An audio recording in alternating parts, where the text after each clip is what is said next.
Secretary Kelly. I was heartened to hear your response to Senator Heitkamp's question about the separation of children from their parents. I understood you to say that only if the life of the child is in danger would there be a separation. Is that correct? That depending on what's going on the ground, but that generally would be my approach. And are you willing then to issue a statement to your staff that that is your approach and that that's your policy? My staff knows already that they will not separate anyone unless I'm informed and get my permission. Have you issued a directive to that? They know that. That's not my question, sir. Have you issued a directive? My response is they know that. So yes, I have, through the leadership, told them that if that's going to happen, it will only be me. With all due respect, sir, are you willing? Okay. Are you willing to issue a directive to your staff that that's your policy? I have already done that. You have issued a directive? Through my leadership. I'd like a copy of that then. Is that in writing? It's verbal. Okay. Are you willing to issue a written directive to your staff that that's the policy of the department? You have you run an organization of 230,000 people. Is that correct? Right at 230. And why are you reluctant then to issue a directive to your staff if that is in fact your policy? I'm not reluctant. I've already given the verbal, and it only really applies. So are you unwilling, sir, to issue a written directive that it is the policy of the department to not separate children from their mothers unless the life of the child is in danger? I don't need to do that. I've done it verbally. So is your answer no? My answer is I don't need to do that. You don't need to do it. Sir, are you aware that Sean Spicer said that with the new administration that now finally the President wanted to take the shackles off individuals in this agency? Are you familiar with that? No. Are you familiar with Brandon Judd, who testified before our committee in response to a question from Senator Daines, said that now that we can take the handcuffs off of us and put the handcuffs on the criminals? Are you aware of that? No. Are you aware that was that a recent hearing? Yes, it was. Are you aware that David Lappin, your spokesperson, said yesterday to the Washington Post that immigration agents may arrest crime victims and witnesses at courthouses? Yes. And are you willing to exempt victims and witnesses who do not have serious criminal backgrounds from that policy? Every case is different, and as the agents do their work, of course, the people that are taken into custody are put into a legal justice system. So that's where the decision would be made to deport, export, whatever. Are you willing to initiate a policy that says that if that person who is a victim or a witness to a crime, who is at a courthouse in any county in the United States appearing as a victim or a witness to a crime, that if they do not have a serious criminal background, that they would be exempt from a policy of picking them up at that courthouse? No. And are you aware that local law enforcement has a concern because this has created a chilling effect among victims and witnesses to crime and has resulted in their reluctance to show up to actually testify about crimes committed in their community? I have heard some number of law enforcement people say that, but I've also heard the opposite view. During your confirmation hearing before this committee on January 10th, you committed to doing a top-to-bottom assessment of DHS. Is that correct? I did. And have you finished this assessment? No. When do you plan to finish it? I don't know. You don't have a goal for finishing it? I have a general goal. What is that date? Well, one of the things I'll task my new deputy, that was confirmed yesterday, she'll take that on. Have you given her a date for when that assessment will be complete? No, because when she wasn't confirmed, I didn't deal with her as a deputy. I didn't want to presume confirmation by the Senate. So you do not have a goal for your department on when that assessment will be completed? She and I will discuss the goal. And have you read the, as part of the assessment that needs to be done, have you read the report issued by the Inspector General, John Roth, that was issued just 4 months ago, November 7th, 2016, entitled Major Management Performance Challenges Facing the Department of Homeland Security? I'm aware of the report, yeah. Have you read it? I'm aware of it. And so you've not read it? Executive summary. Okay. In the report, the IG says, quote, this year we are presenting a broader picture of management challenges by highlighting those we have repeatedly identified over several years. We remain concerned about the systemic nature of these challenges, some of which span multiple administrations and department leadership. Do you agree that many of these challenges are systemic and deeply rooted in the department? Well, of course, that was pre-Kelly, and it was Jay Johnson. It was 4 months ago that report was issued. Do you agree with the statement found by the IG based on his analysis of your department? That was pre-Kelly. I am committed. I'm sorry, pre-Kelly meaning yourself? I wasn't in the job yet. Okay. As I've committed to the to the committee before and to the Congress in general, we're going to take a top-to-bottom look at how we're organized and how we can do business better, and that includes how we have do the leadership functions. Are you aware, sir, that on March 22nd, union officials and leaders from both ICE and Border Patrol appeared before this committee? During that hearing, Chris Crane, who is the National ICE Council President, said, and I will quote, "There is a toxic and failed management culture." He went on to say, quote, "A good old boy network exists within your department." He went on to say officers are, quote, "tripping over managers in the field," and then said also that the agency has outdated and, quote, "practically no policies in place." Are you aware that that is a sentiment among leadership in your department? Certainly that's the sentiment throughout, really, DHS, in terms of how DHS was run for the last 8 years. Going forward, it won't be run like that anymore. And how once I determine how we're going to change the leadership approach. So you are going to come up with a plan for fixing this for the 230,000 people in your department? And is this a priority for you? It is.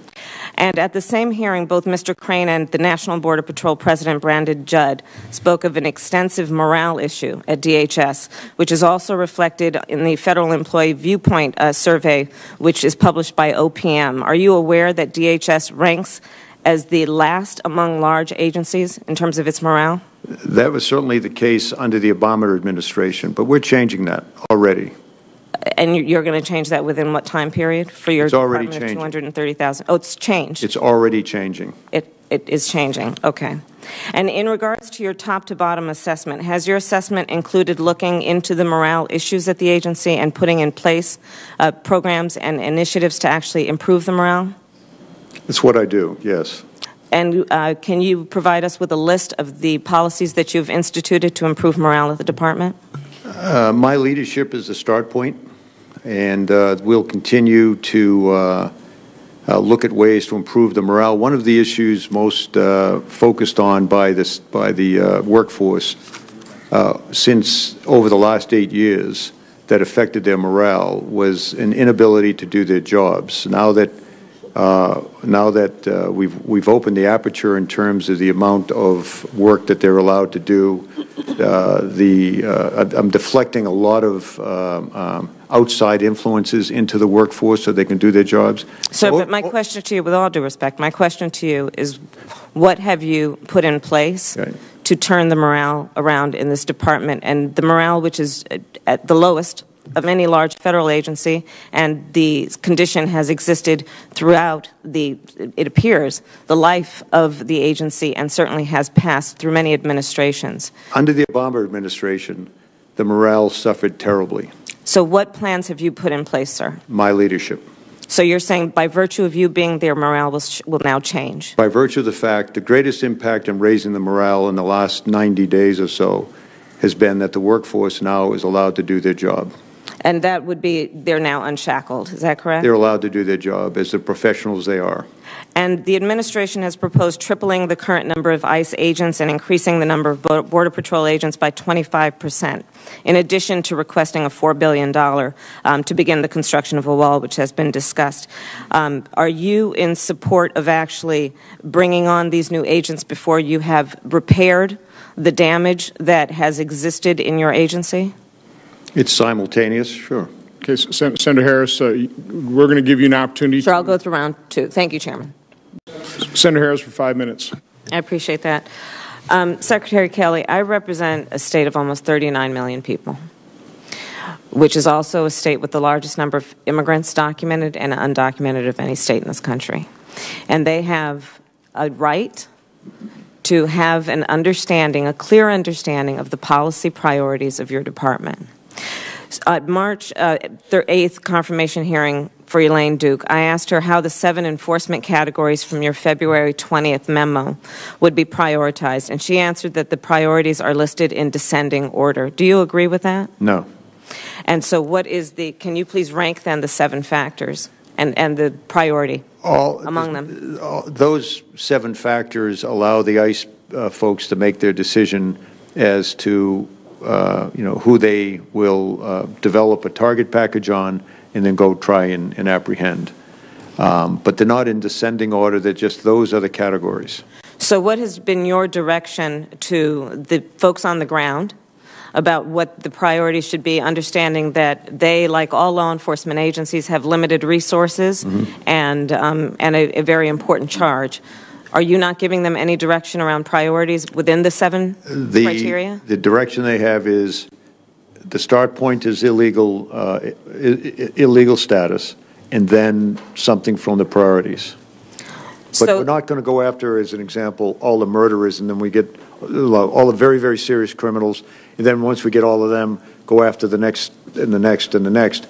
They can go after an individual if they, according to the law, if they are on the list because they're illegal, and then something. So, sir, among the 7 categories you have is number 1, convicted of any criminal offense, and obviously there's no doubt that, especially if someone has been convicted of a serious and violent felony, they should be apprehended and they should be dealt with. Second is that anyone charged with a criminal offense, so then there has not been a finding of guilt. The third is they've committed an act which would constitute a chargeable criminal offense, so they've not even been charged with the offense. The list goes on to number 7, or in the judgment of immigration officers otherwise pose a risk to public safety or national security. How are you training the folks on the ground to exercise their judgment as it relates to factor 3 or factor 7 as an example? They're already trained, and they, through that direction down through the leadership of ICE down to the local agents in charge and whatnot, they train them to execute that policy. So as a former manager of a very large law enforcement organization, the California Department of Justice, I am well aware that you cannot lead a department just from the top down. And it is critical that you communicate the policies of leadership to everyone at every stage, including those at the lowest level who, in your agency, as in most law enforcement agencies, have wide discretion to exert and use their authority. I would like to know what specifically you are doing to train those people, and I would like a copy of what you are doing that is beyond the conversations that you have had with managers, but actually what policies you have put in place to train those folks on how they should exercise the discretion that you've given them as it relates to this expanded list of folks that can be contacted by the folks in your agency. I would like to have a list submitted, sir, and if you would agree to give us a written copy of the training that you are instituting in your department to train folks about how they should exercise their discretion. We'll certainly provide you the policy statements, and from that, the training takes place. Again, they're already highly trained individuals. Well, we've already discussed how they have the lowest morale of any federal agency, and that under the Obama administration. Okay.